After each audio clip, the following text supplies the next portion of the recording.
नमस्कार मित्रों, मैं सौरभ श्री रुद्र यूट्यूब चैनल में देश और विदेश की सुर्खियों को सबसे सटीक और आसान भाषा में बतलाने के लिए आप सभी का स्वागत करता हूं।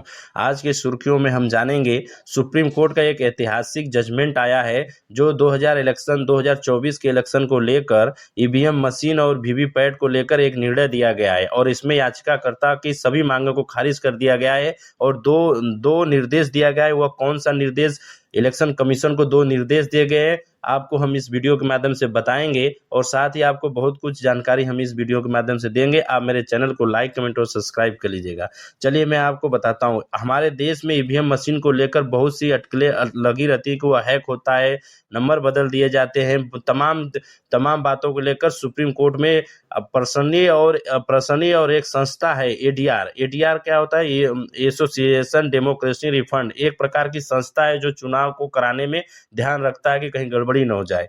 तो इनके द्वारा सभी याचिका दायर किया गया था। इनका कहने का मतलब ये था कि ईवीएम मशीन में जब चुनाव हो तो उसमें जिस पार्टी को वोट दिया है व्यक्ति, उसको एक पर्ची मिलना चाहिए। तमाम बहुत सी मांगे थी इनकी और सारी मांगों को सुप्रीम कोर्ट ने खारिज कर दिया और इलेक्शन कमीशन की बातें सुनी और इनकी याचिकाकर्ताओं की बातें दोनों की सुनी और स्पष्ट करके बता दिया। सुप्रीम कोर्ट ने बोला कि ये जो आप याचिका मांग रहे हैं ये तो हो संभव नहीं हो सकता है। इनके मांग में एक और था कि बैलेट पेपर से चुनाव हुआ जाए, लेकिन ये संभव नहीं है इतने बड़े देश में।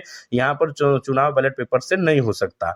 और दूसरी ईवीएम को लेकर जो हैक करने की बात को लेकर उनका ये मत था कि अगर ईवीएम मशीन में अगर ये जिस कैंडिडेट को वोट दे रहा है या जिस पार्टी को दे रहा है तो उसको वो स्लिप मिलना चाहिए। इस पर भी सुप्रीम कोर्ट ने सख्त मना कर दिया और चुनाव आयोग ने बोला था इसमें कि अगर उसको स्लिप दिया जाएगा तो वो पोलिंग बूथ पर क्या करेंगे और बाहर जाकर क्या उसकी गुप्तता को बाहर निकाल के हल्ला करेंगे या बहुत सी सारी जिससे खतरनाक जानकारियां बाहर फैलेगी। इसको लेकर उन्होंने मना कर दिया और साथ ही सुप्रीम कोर्ट ने यह बताया कि आप लोग जो याचिका करता है वो कोई सटीक प्रूफ, जो कोर्ट होता है वो कोर्ट प्रूफ और प्रूफ के साथ चलता है और न कि वो बातें अफवाह से चलती है। अफवाह में बहुत से वीडियो आप देखे होंगे, बहुत से उड़ते हैं, ये है वो हैक कर रहा है, ये सब गलत होती है। जब प्रूफ करने की बात आती है तो उस समय कोर्ट मांगा इनसे प्रूफ, तो कोई 100% कोई प्रूफ लेके आए नहीं सामने। जो इनके एडीआर है और प्लस याचिका करता है, इसको देखते हुए उन्होंने खारिज कर दिया और इसको अपने आदेश को दो निर्देश दिए गए चुनाव आयोग को, इलेक्शन कमीशन को।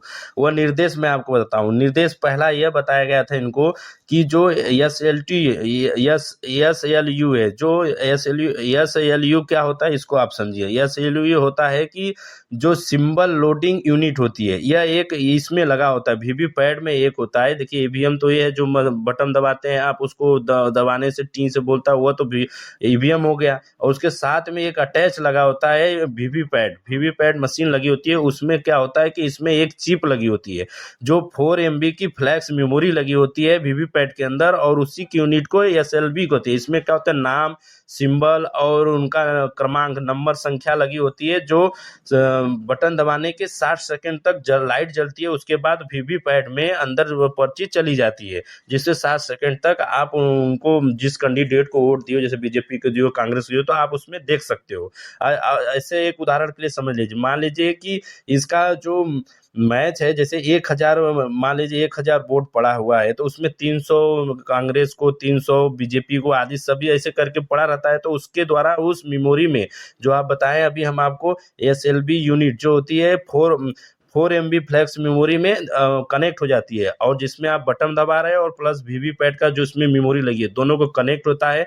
इनको 45 दिन तक रखा, जैसे 4 जून को आपका मान लीजिए कि रिजल्ट आ गया तो उसको 45 दिन तक आप स्टोर करके एक सुरक्षित जगह रखिए, जब जिसको कोई प्रॉब्लम हो उसको मैच कराया जा सके। पहला तो इनका निर्देश ये है। दूसरा निर्देश सुप्रीम कोर्ट के द्वारा बताया गया था कि यदि कैंडिडेट, मान लीजिए कोई कैंडिडेट है, अब तो मान लीजिए एक लोकसभा चुनाव में अगर 10 खड़ा है, 5 खड़ा, तो सभी को नहीं, जो पहला जो होता है वो तो जीतेगा एक, और सेकेंड और थर्ड वाला आप मैच कराना चाहते हो अगर आप उसको, दोनों को, कौन कौन से, ईवीएम और उसके साथ जो लगा हुआ वीवीपैट की जो मशीन है उसमें एसएलयू को मिलाना चाहते हो, अगर आप सिंबल को मिलाना चाहते हो तो आप दूसरा स्थान वाला, तीसरा स्थान वाला आपको 7 दिन के अंदर आप रिक्वेस्ट भेजकर मिलान करा सकते हो। इसमें जो भी खर्चा आएगा वह स्वयं कैंडिडेट देगा। अगर ईवीएम में कोई गड़बड़ी पाई गई है तो वह चुनाव आयोग इसकी खर्चा देगा, उस कैंडिडेट को नहीं देने पड़ेगा।